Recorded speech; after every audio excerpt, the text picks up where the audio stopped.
Like lovers around the world, Kyle and Melissa spend a lazy Saturday browsing the shops, albeit on exclusive Rodeo Drive in Beverly Hills. Ooh, it's a diamond. I love them. Beautiful. I could kiss them.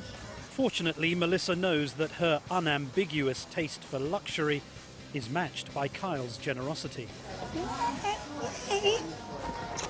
This is only their third date, and he spent almost $10,000. But it's not unexpected. How's my hair? Beautiful. It's a crucial step in their courtship. Thank you. Kyle met Melissa on a dating website called Established Men, a plain-speaking place where men of means are matched with stunning, young, and oftentimes penniless women. Melissa, 26, is an out-of-work actress. It's been tricky to pursue my passion because it can be feast or famine. And in those times when the work is slow, you know, you have to get another job, and then that can cause you to miss auditions or do different things. And so it is nice to be able to have a partner that understands where you're going and helps support that. Kyle, aged 42, is a divorced television producer who makes around $500,000 a year. I was very skeptical about going on establishment.com. Honestly, I was. Why? Because I didn't want to feel like I was going to find a girl that just wanted my money and nothing else.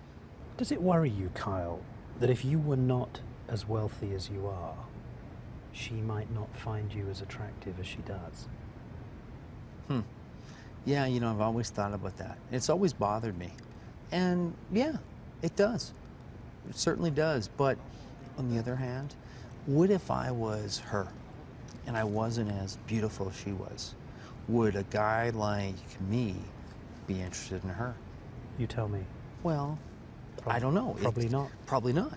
Dating in the most conventional terms is dead, absolutely dead. Established Men was conceived by Simone Dadoun Cohen after she dropped out of college and became a stripper. Why not Starbucks? Why not Barnes & Noble? Borders? Why a strip club? I think we all know why. I mean, the income that's generated from a place like that is incredible.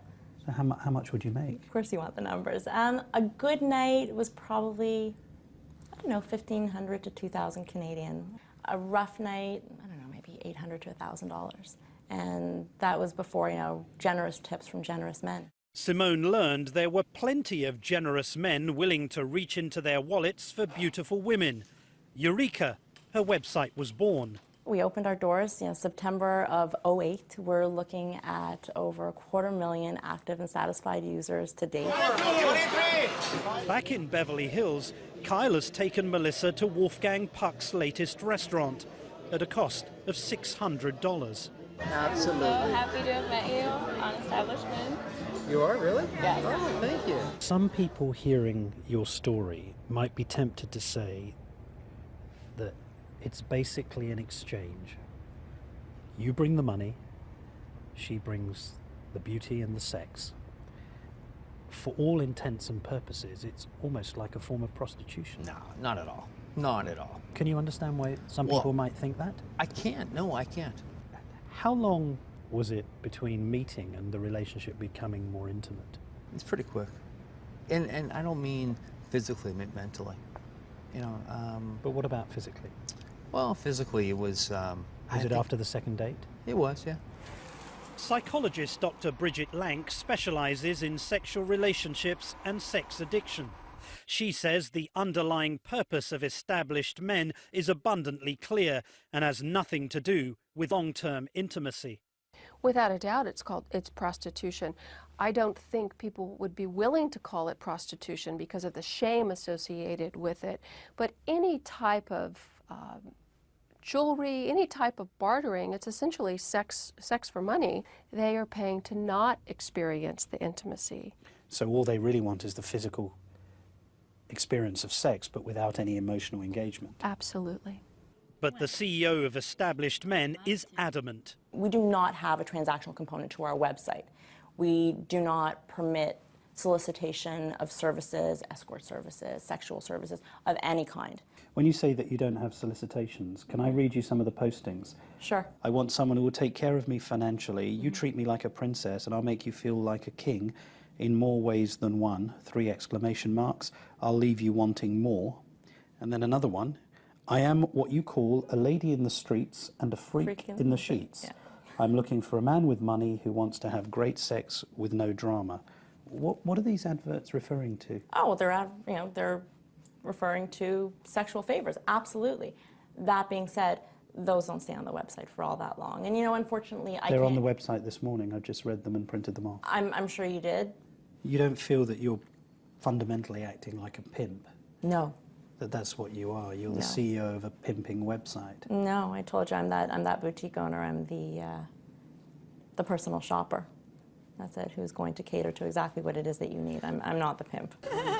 But even though Melissa feels that her needs are currently catered for, she knows she's in a precarious position. Wouldn't it make more sense for you to have 3 or 4 relationships with established men, just in case one of them dropped out? That's a good thought. That is a good thought. I like to think that I take good enough care of myself that by the time I'm 50, my assets haven't faded, and he still considers me his trophy wife or someone that he considers arm candy, or whatever he's looking for. All right, cheers. All right, cheers. Meanwhile, back at the restaurant, Melissa's fabulous purchase is dominating the discussion. You look gorgeous tonight. Thank you. Yeah? See the ring? Wow. So cute. It's beautiful. I love it. I'm like, keep touching it. Yeah. Thank you again. You're welcome. It was great. I had fun today. Yeah. You're the sugar daddy. She's the sugar baby. What's your response? Just because we bought a couple things on Rodeo Drive, I don't really understand why that's prostitution. The way I look at it is, we had some fun today. It was great. I had a lot of fun. And I'm sure that we're going to Vegas in a few weeks. You know what? She might buy me a couple things. Like, really, it's a give and take with us. And I don't really see it a problem. I don't really see it as prostitution whatsoever. Who's paying for the trip to Vegas?